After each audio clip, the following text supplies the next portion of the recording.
ভয়ঙ্কর এক ইতিহাস, কুরআনে বর্ণিত সামুদ জাতির ধ্বংস। একটি মাত্র চিৎকার, আর মুহূর্তেই সব শেষ। সংক্ষিপ্ত কাহিনী। সামুদ জাতি পাহাড় কেটে রাজপ্রাসাদ বানাত, শক্তিতে গর্বিত, অহংকারে অন্ধ। আল্লাহ তাদের কাছে পাঠালেন নবী হজরত সালেহ, সত্যের ডাক নিয়ে। মুজিজা হিসেবে এলো এক অলৌকিক উটনী।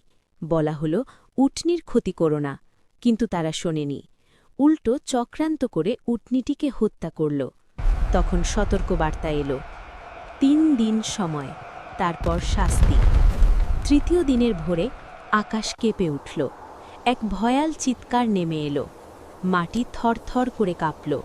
যেখানে তারা দাঁড়িয়েছিল সেখানেই নিথর দেহ। এক মুহূর্তে পুরো জাতি নিশ্চিহ্ন। তাদের প্রাসাদ, শক্তি, অহংকার সবই ইতিহাস। প্লিজ ভিডিওটিতে একটি লাইক দিন এবং চ্যানেলটি সাবস্ক্রাইব করুন।